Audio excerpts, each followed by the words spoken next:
कांग्रेस का अहमदाबाद अधिवेशन पार्टी को क्या प्राणवायु दे गया? ये सवाल इसलिए क्योंकि कांग्रेस ने गुजरात में बड़ा अधिवेशन कर बीजेपी को उसके गढ़ में ही उसे ललकारा है। नेता प्रतिपक्ष राहुल गांधी ने दावा किया कि कांग्रेस की गुजरात में फिर से वापसी होगी और इसके बाद केंद्र में भी कांग्रेस वापस आएगी। मगर क्या कांग्रेस संविधान में बदलाव और जातिगत जनगणना जैसे मुद्दों के सहारे ही वापसी कर पाएगी या कांग्रेस के पास कोई और गेम प्लान है? देखिए हमारी इस रिपोर्ट कि ये संविधान 1947 में लिखा गया था। ये संविधान एक किताब नहीं है भाइयों और बहनों, ये गरीबों का हथियार है। इस किताब के लिए हम जान देने को तैयार हैं। इस देश में कोई ऐसी शक्ति नहीं है जो इस संविधान को मिटा दे, फाड़ के फेंक दे। हिंदुस्तान के इतिहास में संविधान पर आक्रमण किया है और संविधान को खत्म करने की कोशिश कर रहे हैं। हम देखेंगे ये संविधान कैसे बदला जाता है। संविधान संविधान संविधान संविधान संविधान संविधान। साल बदल गए, राहुल गांधी के बालों का रंग भी बदल गया, चुनावी राज्य बदल गए, नहीं बदले तो राहुल गांधी के बयान। बीजेपी को संविधान विरोधी बताने वाली पिच पर राहुल गांधी की ये टेस्ट मैच वाली पारी भारतीय राजनीति के इतिहास में दशकों तक याद रहने वाली है। 8 और 9 अप्रैल को हुए कांग्रेस के गुजरात अधिवेशन ने कार्यकर्ताओं में जोश जरूर भरा, लेकिन साथ ही टेंशन भी बढ़ाई। इसकी 2 वजह हैं। पहला, गुजरात में राहुल गांधी का जातिगत जनगणना वाला बयान, जो कि 2027 के चुनाव में कांग्रेस को बैकफायर कर सकता है।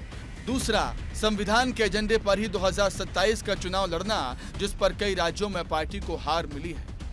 स्वाभाविक है गुजरात में विरोध हुआ। तो गुजरात में देखिए, गुजरात मोदी जी की धरती है, गुजरात अमित शाह हैं वहाँ, तो वहाँ कांग्रेस के मुद्दों पर सहमति तो होगी नहीं ना।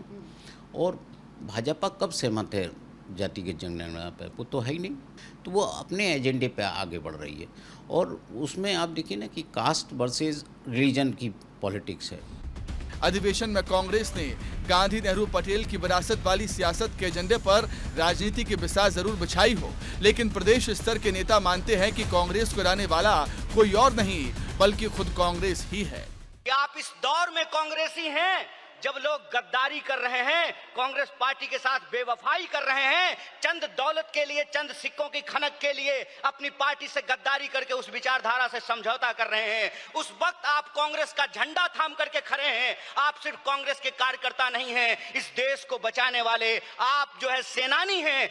मैं राहुल जी को कहती हूँ, जो कांग्रेस पार्टी के प्रति वफादार नहीं है, जो कांग्रेस पार्टी को आगे बढ़ाना नहीं चाहते हैं, आपकी बातों को इम्प्लीमेंट नहीं करना चाहते हैं, शत्रु बन करके जिलों में और प्रदेश में बैठे हुए हैं, अपने लिए सोचते हैं, कांग्रेस पार्टी के लिए नहीं सोचते हैं, उन लोगों को निकाल डालो आप। न्याय, मोहब्बत की दुकान, आरक्षण और संविधान, ये वो कुछ सब्जेक्ट हैं जो फिलहाल कांग्रेस की रिवाइवल किताब के प्रमुख चैप्टर हैं और इस अधिवेशन में भी कांग्रेस का फोकस इन्हीं मुद्दों पर रहा।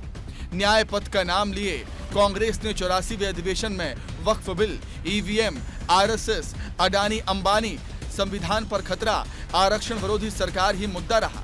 चर्चा इसी पर हुई, भाषण भी इन्हीं मुद्दों पर दिए गए और कांग्रेस के इस शक्ति प्रदर्शन ने कार्यकर्ताओं को संजीवनी देने का काम भी किया।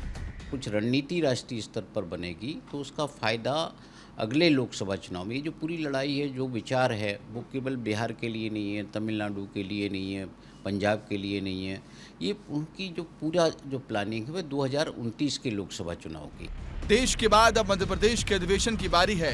यह अधिवेशन 12 से 18 मई के बीच जबलपुर में होगा। आयोजन को लेकर तैयारियां पूरी हो गई हैं, मुद्दों पर मोहर लग चुकी है, अब बस मंथन होना बाकी है। कांग्रेस के एमपी अधिवेशन में वोटर लिस्ट वेरिफिकेशन, जातिगत जनगणना, बूथ समिति, 27% ओबीसी आरक्षण, जन आंदोलन की रणनीति बनाने से लेकर संगठन को मजबूत करने पर चर्चा होगी और आम चुनाव में 29-0 की हार के बाद कांग्रेस वापसी का रास्ता तलाशेगी।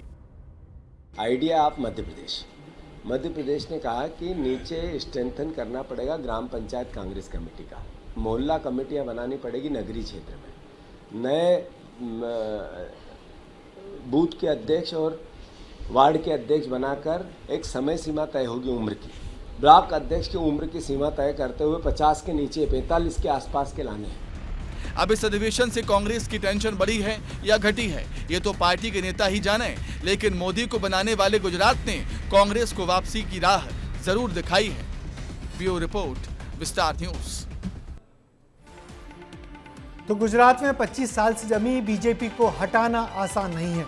बीजेपी आम गुजराती के दिल दिमाग में उतर चुकी है और फिर कांग्रेस जिन मुद्दों को लेकर जनता के पास जा रही है, वो मुद्दे बीजेपी के धर्म की चाशनियों में डूबी बातों और मुद्दों के आगे फीके साबित हो रहे हैं। बीजेपी से लड़ने के लिए कांग्रेस को कोई और संजीवनी तलाशनी होगी, जिसके लिए वो अगला मंथन अब जबलपुर में करेगी।